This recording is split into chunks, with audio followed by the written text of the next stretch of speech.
स्वागत आपका। मैं हूं योगेंद्र, आप देख रहे हैं खास खबर। खास खबर में हम बात करेंगे व्हाइट पेपर और ब्लैक पेपर। पॉलिटिक्स में ब्लैक एंड व्हाइट का नाम बहुत सुना होगा। पार्लियामेंट का सेशन है। बीजेपी गवर्नमेंट एनडीए ने पार्लियामेंट में श्वेत पत्र पूर्ववर्ती यूपीए सरकार का जारी किया। सियासत होना लाजमी था। कांग्रेस ने ब्लैक पेपर संसद के बाहर जारी किया। प्रधानमंत्री ने कहा कि ये काला टीका है, उसका स्वागत करता हूं। आप स्क्रीन पे देख रहे हैं कि किसने क्या कहा और ब्लैक पेपर व्हाइट पेपर के मायने क्या हैं। हमारे साथ इस वक्त पैनल में भरत मेघवाल जी हमारे साथ कांग्रेस से हैं, सुरेश गर्ग जी हमारे साथ में भाजपा से हैं, राजपाल फोगाट जी हमारे साथ आम आदमी पार्टी से हैं। सभी का स्वागत है। मैं भरत आपके पास में आना चाहूंगा।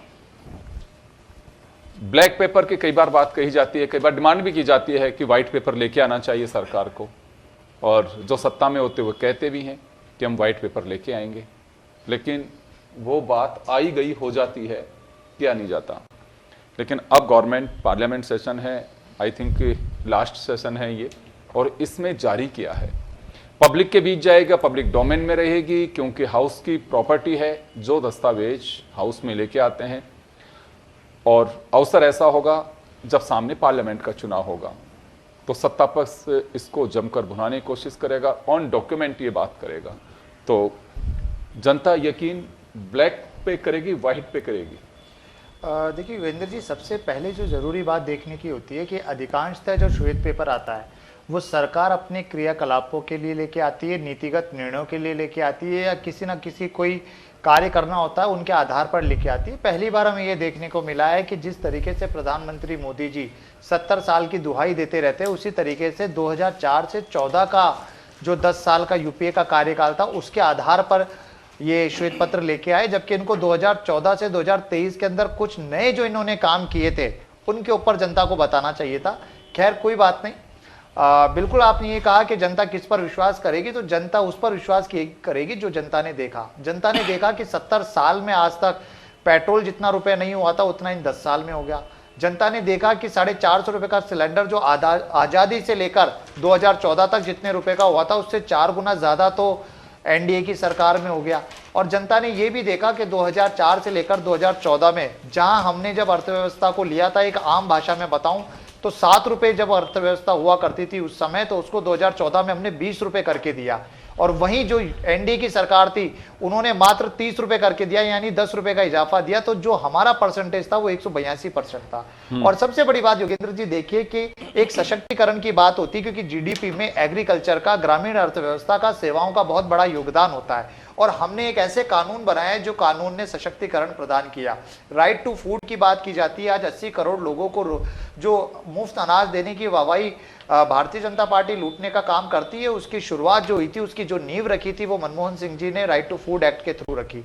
हमने राइट टू एजुकेशन लेके आए ताकि जो गरीब बच्चे आज प्राइवेट संस्थाओं में पढ़ नहीं पाते थे, और अभी बजट में हमने पहले घोषणा करी और कल वित्त मंत्री जी कह रही थी कि केजी से पीजी तक सभी को मुफ्त में शिक्षा दी जाएगी। उसका उद्गम जो हुआ वो उद्गम हमारे कांग्रेस की सरकार में हुआ। इसके साथ ही भ्रष्टाचार पर नियंत्रण करने के लिए देखिए राइट टू इंफॉर्मेशन एक्ट लाया गया कि आप किसी की सूचना ही ला सकते हैं। आप देखिए आज जो लिंक की बात की जाती है, डीबीटी की बात की जाती है, लाभार्थियों की बात की जाती है, उसका जो बेस है, उसका जो रूट है वो है आधार। और उस आधार कार्ड को कांग्रेस लेके आई थी। वो दिन हमें आज भी याद है जब हमारे ये देश के प्रधानमंत्री नरेंद्र मोदी जी ने कितनी बड़ी आलोचना की थी आधार कार्ड की। एफडीआई की आज जब बात की जाती है तो संसद के अंदर सुषमा स्वराज जी ने किस तरह से एफडीआई की आलोचना की थी। तो ये सब चीज हमें ज्ञात है कि किस तरीके से 2004 से 2014 तक जो मनमोहन सिंह जी जिन्हें बहुत बड़े अर्थशास्त्री कहा जाता है, उन्होंने किस तरीके से नीतिगत निर्णय लिए, जिसका हमें चीजें देखने को मिल रही। क्योंकि योगेंद्र जी समय के साथ चीजें निकल कर आती है। जिस चीज का फैसला आज लिया जाता है उसका त्वरित कभी निर्णय नहीं होते, उनके निर्णय आने वाले आगामी वर्षों में देखने को मिलते जो हमें। चलिए मैं वापस आऊंगा आपके पास में। राजपाल जी आपके पास में आना चाहूंगा। क्या कुछ मायने हैं इसके, white pepper black pepper? Black pepper तो विपक्ष की हर पार्टियां जारी करती है, लेकिन व्हाइट पेपर खासकर आपके राजस्व को लेकर के आपने क्या किया, महंगाई दर क्या रही, क्या पैसा आया आपके पास में, क्या खर्चा, उसका एक ब्यौरे की तरह होता है। और मुझे जो लगता है कि ये देना नहीं देना कोई मायने नहीं, लेकिन बस बात यह है कि जनता के जहन में ब्लैक पेपर आप जमाते हैं या व्हाइट पेपर जमाते हैं, क्योंकि आप भी विपक्ष का हिस्सा है, आप उस इंडिया गठबंधन में आज भी हैं।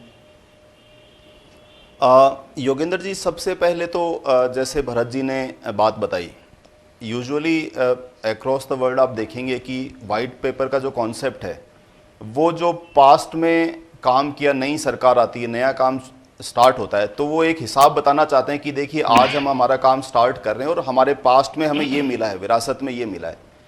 अब आज की तारीख में आप देख रहे हैं कि चुनावी साल है, मतलब चुनाव 2 महीने बाद ही चुनाव आने वाले हैं। इस समय पे वाइट पेपर की बात करना एक बहुत क्लियर इंडिकेशन है कि ये सरकार के पास गिनाने के लिए कोई काम नहीं है, वो सिर्फ ध्यान भटकाना चाहती है। अब ये 2 महीने उसके लिए निकालना मुश्किल है, क्योंकि जनता आज की डेट में हर वर्ग को आप देख लीजिए वो सवाल पूछ रही है। छात्र वर्ग देख लीजिए, बेरोजगार वर्ग देख लीजिए, किसान वर्ग देख लीजिए, महिलाएं देख लीजिए, व्यापारी वर्ग देख लीजिए, हर वर्ग अपने अपने सवाल पूछ रहा है जो पिछले 10 सालों से उन्हें किस तरीके से प्रताड़ित किया जा रहा है, उन्हें किस तरीके से लूटा जा रहा है। जब इनके पास उन चीज़ों के जवाब नहीं बन पा रहे हैं तो ये एक शॉर्टकट ले रहे हैं। ये क्या कर रहे हैं, ये कह रहे हैं ये देखिए हम वो 10 साल पहले वाला हिसाब अब आपको दिखाएंगे, उसके ऊपर हम वाइट पेपर लाएंगे। अगर वास्तविकता में भारतीय जनता पार्टी सरकार के पास में अगर गिनाने के लिए काम होते तो ये निश्चित तौर पर उन कामों को गिनाते, उनके बारे में लोगों को बताते, ताकि इन्हें ज़्यादा से ज़्यादा वोट मिले। लेकिन सिंस कि इनके पास में गिनाने के लिए कोई काम नहीं है, ये सिर्फ और सिर्फ छलावा करके, ध्यान भटका के असल मुद्दों से हटाना चाहते हैं। आप देखेंगे पेट्रोल का, जैसे भरत जी ने बताया, पेट्रोल पे वैट और एक्साइज सबसे ज़्यादा। किसानों की हालत, किसानों ने 1 साल तक संघर्ष किया, 750 किसानों ने शहादत दी, उसके बाद आज की तारीख में भी उनको MSP के ऊपर जो उनको प्रॉमिस किया गया था वो नहीं मिला। आप देखेंगे दिल्ली की सड़कों पे कल फिर से नोएडा में जाम लगे, किसानों ने दिल्ली की तरफ कूच करना शुरू किया है। महिला पहलवानों की बात देख लीजिए, वो लगातार विरोध करती रही, लेकिन एक दुराचारी को उन्होंने बचाने के लिए पूरी सरकार को लगा दिया। तो हर मुद्दे पे आप देखेंगे कि भारतीय जनता पार्टी पूर्णतः विफल है। वो उसको जो हमने चुन के भेजा, उसको जो काम दिया, उसको कर पाने में बिल्कुल विफल रही है। चले मैं लौटूंगा आपके पास में। 1922 में ये तो अगर हम बात करें तो श्वेत पत्र जो शब्द है, आप लोगों को मैं बताना चाहूंगा, ब्रिटेन से शुरू हुआ। हमारे यहाँ का कॉन्सेप्ट नहीं है ये, और केवल सरकार की बात नहीं है, ये प्राइवेट ऑर्गेनाइजेशन, खासकर कंपनियां जो हैं, वो सीए हैं 2 हमारे साथ में, इनको मालूम होगा, गर्ग साहब को और भरत मेघवाल जी को भी। ये वाइट पेपर कोई भी लेके आ सकता है। वाइट पेपर का मतलब अगर कोई भी कंपनी अपना कोई इश्यू लेकर के आती है तो उससे पहले भी कि देखें हमारी यही पोजीशन है। और लेकिन आजकल एक सियासी हथियार के रूप में भी इसे काम लेने लगे हैं, शुरू किया है, और तब से ये सिलसिला चलता आ रहा है। वाइट पेपर को अगर यूँ देखें तो कोई नई बात आपको उसमें नहीं मिलेगी। उसकी वजह बताता हूँ कि केंद्र में जो गवर्नमेंट होती है, वो जब राष्ट्रपति का अभिभाषण होता है, वो तमाम चीज़ें आपको बता देती है कि पिछले साल हमने ये किया है और पूर्ववर्ती सरकारों ने क्या किया, वो सारा खाका एक दे देते हैं। स्टेट्स में भी यही होता है। राज्यपाल का जब अभिभाषण, अब तो बजट में भी उसका जिक्र करने लग गए हैं, तो एक सिलसिला होता है। लेकिन बस बड़ी बात यह है कि एक ऐसे प्लेटफॉर्म को आप कब यूज कर रहे हो, और उसके अपने मायने हैं कि जनता के बीच जब जाएंगे तो एक कहेंगे कि देखें हम पार्लियामेंट में भी ये चीज़ लेकर के आए थे और ऑन रिकॉर्ड हमने ये दावा किया है, इस सच को सामने लेकर के आए हैं।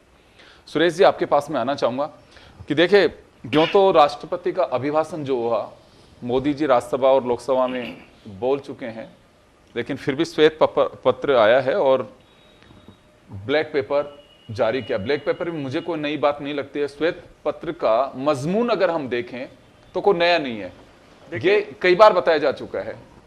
देखिए, श्वेत पत्र के अंदर हमने ये बताया है कि 2004 से 2014 के बीच में क्या काम हुए थे, और 2014 से 2024 के बीच में हमने पिछले 10 साल का कार्यकाल, मनमोहन सिंह जी का कार्यकाल और 10 साल माननीय नरेंद्र मोदी जी का कार्यकाल, उसका एक कंपैरिजन चार्ट बनाया। अब आप ये देखिए कि मुद्रास्फीति जो इन्फ्लेशन है, पिछले 2004 से 2014 के बीच में एवरेज वो 8.2% थी, जबकि भारतीय जनता पार्टी की, नरेंद्र मोदी जी की सरकार में पिछले 10 साल में एवरेज 5% मुद्रास्फीति रही है। सकल घरेलू उत्पाद $3,800 के लगभग था 2004 से 2014 के बीच में, और 2014 से 2024 के बीच में $6,600 प्रति व्यक्ति सकल घरेलू उत्पाद था। इसके बाद में जैसे आपके सिलेंडर जो है, गैस सिलेंडर जो कनेक्शन होते हैं, वो 2014 तक 13 करोड़ गैस कनेक्शन थे, आज 36 करोड़ गैस कनेक्शन है। ये उपलब्धि है या नहीं है, ये कांग्रेस के प्रवक्ता माने या नहीं माने, लेकिन ये हकीकत है कि 13 करोड़ से 36 करोड़। उज्ज्वला कनेक्शन पहले 0 था, आज उज्ज्वला कनेक्शन 10 करोड़ के लगभग है। तो आप ये देखिए कि पक्के घर, हमने पक्के घर 4 करोड़ पक्के घर बना के दिए, आपने उस टाइम पे कितने बना के दिए वो पता लग रहा है। हमने शौचालय 12 करोड़ शौचालय बना के दिए, जो कि पहले शौचालय का कॉन्सेप्ट ही नहीं था। हमने हर घर जल मिशन, जल जीवन मिशन के अंदर पहले 2014 तक 3 करोड़ जल नल कनेक्शन थे, आज वो बढ़कर के 13 करोड़ नल कनेक्शन हो गए।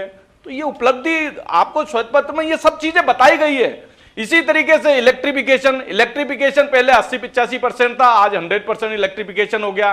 पहले बिजली 12 घंटे से ज्यादा बिजली नहीं आती थी पूरे हिंदुस्तान में, आज एवरेज 20 घंटे से ज्यादा बिजली का उत्पादन, बिजली लोगों को मिल रही है। तो ये सब चीजें कंपैरिजन बताइए कि किस तरह से देश का में बदलाव आया है 2014 के बाद में।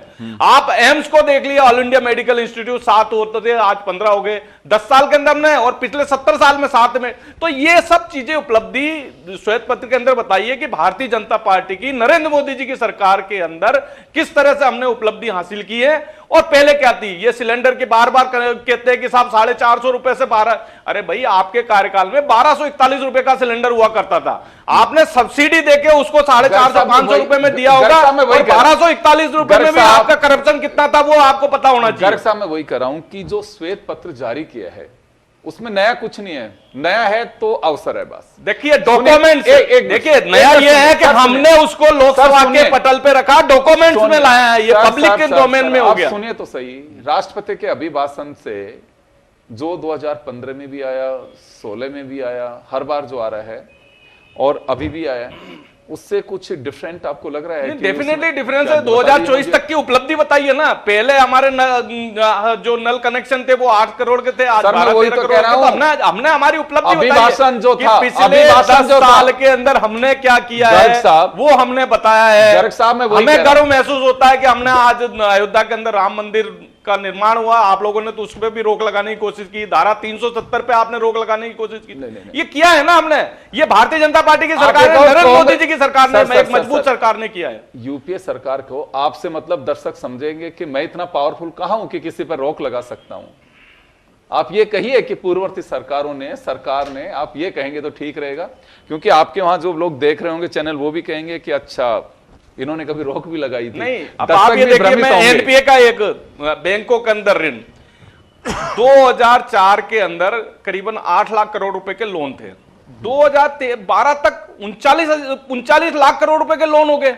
8 लाख करोड़ से सीधे 39 लाख करोड़ कैसे रेवड़िया बांटी, और वो एनपीए 16% के जाकर चले गए। आज हमने उसको एनपीए को 3% कर दिया। तो देखिए हमने रिकवरी कितनी फास्ट की है, रिकवरी की है, उनको पर एक्शन लिए। लेकिन इन्होंने किस तरह से रेवड़िया बांटी उन बैंकों को कंगाल। 85,000 करोड़ रुपए का लॉस था, आज 1.25 लाख करोड़ रुपए का प्रॉफिट है। 234 पीएससी 2014 से पहले थे, ये कहते थे कि पीएससी को बेच दिया, पीएससी को बेच दिया, आज 254 जवाब तो सुनिए, अब जवाब सुनिए जी भरत। देखिए हमने पिछले 9 साल में ये सदैव देखा है कि जब भी भारत का नागरिक या विपक्ष रोटी रोजी कपड़ा मकान की बात करेगा तो ये धर्म की बात करेंगे, ये मंदिर की बात करेंगे। इन्होंने कहा कि हमने गैस कनेक्शन बढ़ा दिया, हमने उज्ज्वला कनेक्शन दे दिया, हमने नल कनेक्शन बढ़ा दिया।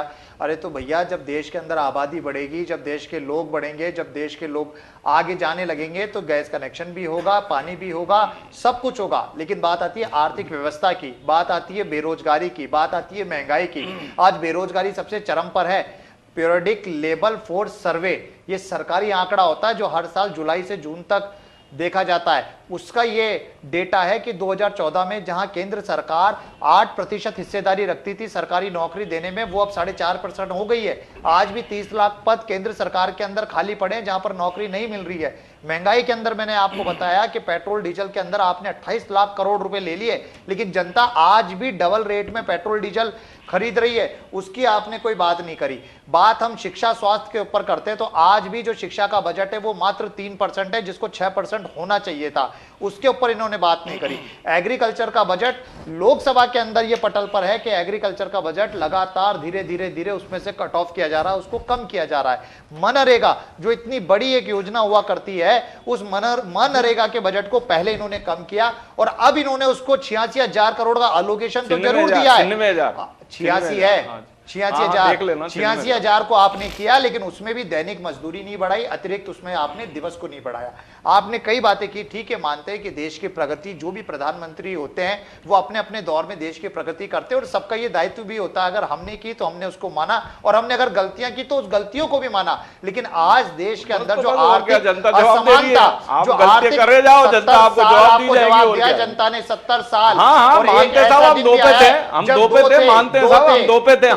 हैं ना, 2 पे थे, 2 से हम 303 पे आ गए, ये हमारी ताकत है। जनता ने हमें डिमोनेटाइजेशन में हमें समर्थन दिया है। के लोगों के सामने कहा कि मुझे 50 दिन दीजिए, मुझे 100 दिन दीजिए, हुआ क्या? करके दिखाया, 98% पैसा वापस आ गया, कोई काला धन नहीं था। स्विस बैंक से वापस लाने की आप बात करते थे, ये वहां की रिपोर्ट है कि आज स्विस बैंक में पैसा डबल हो गया। आपने मन मर्जी तरह से जीएसटी लगाया, लोकसभा के अंदर ये रिकॉर्ड है कि जो एमएसएमई थे वो एमएसएमई डाउन हो गए।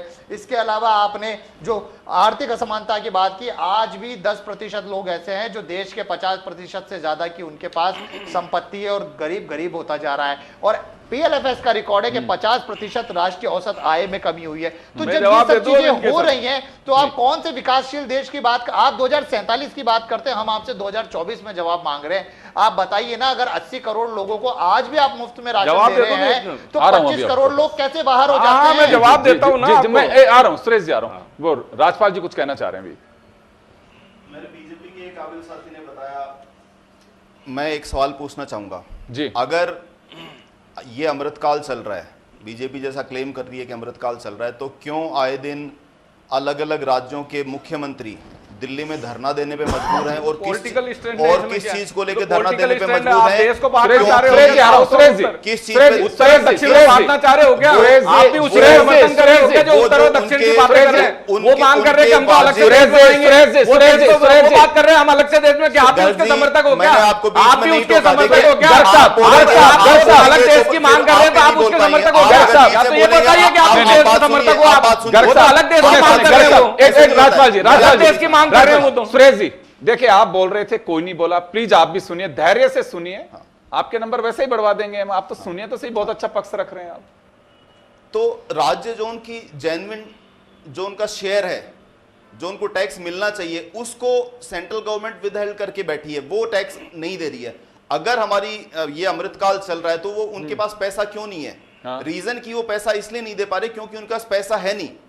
इंडियन गवर्नमेंट, मैं बहुत ही दावे के साथ कह रहा हूं, एक बैंकरप्सी की स्टेज पे है। हमने हमारे जीडीपी के इक्विवेलेंट, वर्ल्ड बैंक ने हमें 2 महीने पहले चेताया था कि इंडिया का जो फिनेंस स्ट्रक्चर है वो चरमरा रहा है। हमने जो जीडीपी के इक्विवेलेंट हमने लोन लेके बैठे हैं। राज्य इसीलिए केंद्र सरकार से पैसा मांग रहे हैं क्योंकि उनको बहुत महीनों से पैसा मिल नहीं रहा है। आप एक बानगी देखिए इसकी, अभी पिछले महीने आईआईएम लखनऊ ने अपने विगत जो पढ़ने वाले छात्र थे उनसे मदद मांगी है कि हमारे यहाँ पे 78 छात्र हैं, उनकी प्लीज आप नौकरी लगवाइए।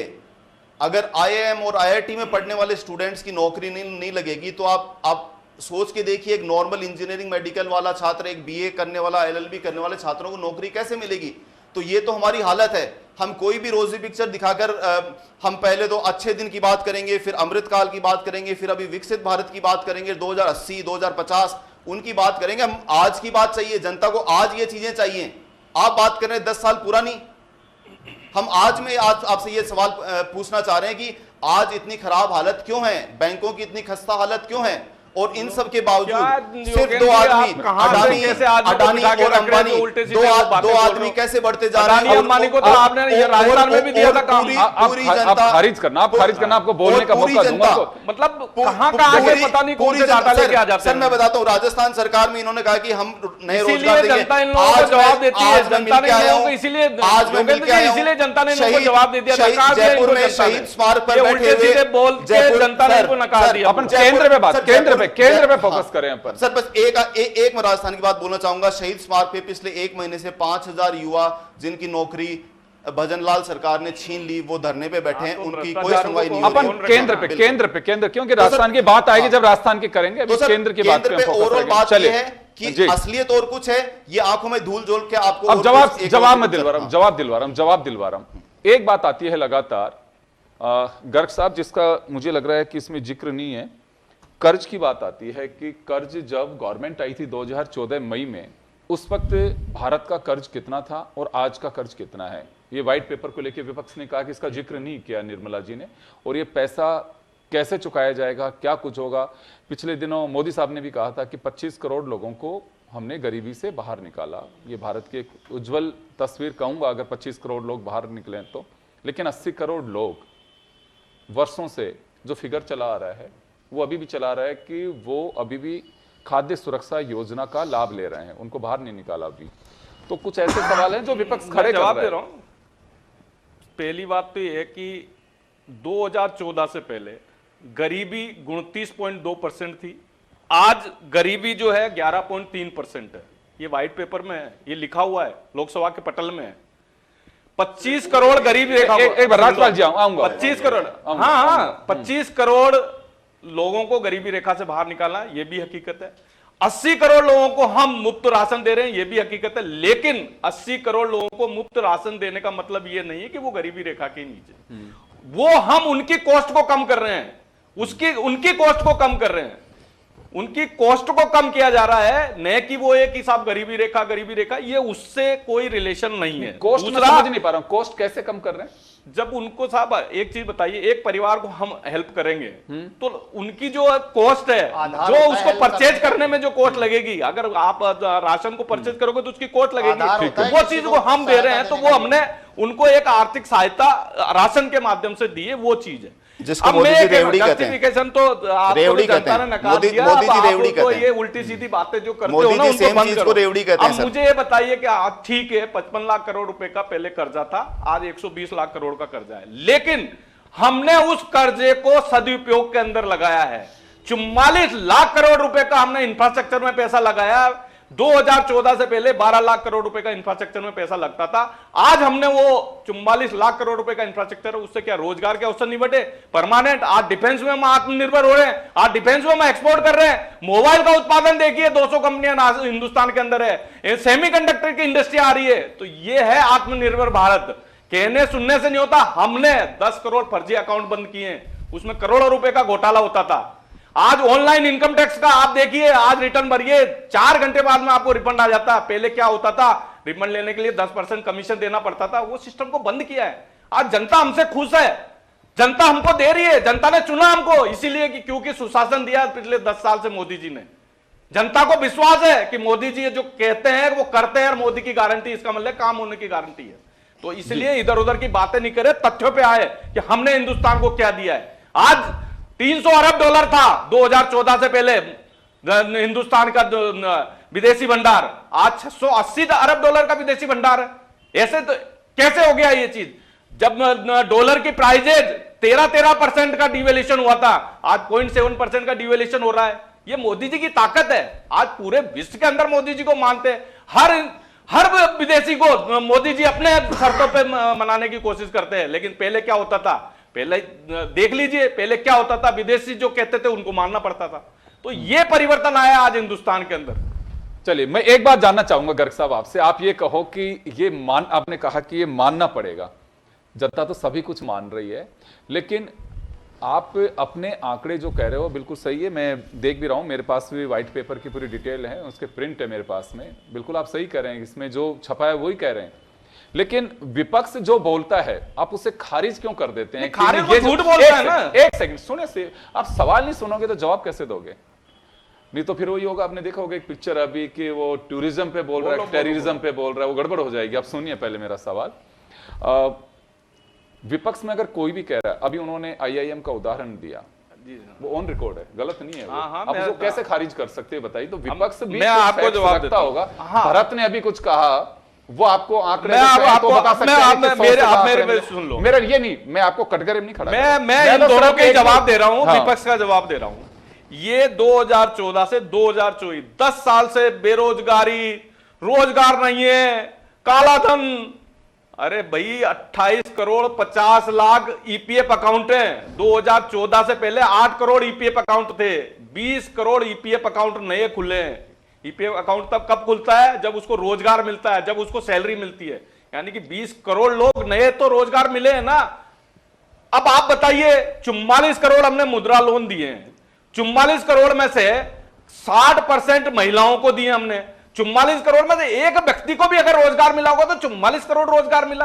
अब उसको आप कैसे नकार दोगे? ये तो सब है, रिटर्न में है, ये अवेलेबल है। आप जाके सर्च कर लीजिए, कैसे भी पता कर लीजिए कि हाँ EPF अकाउंट 28 करोड़। ओहो, अभी भी आप क्या करें? मैंने कहा ना, आपने सवाल नहीं सुना।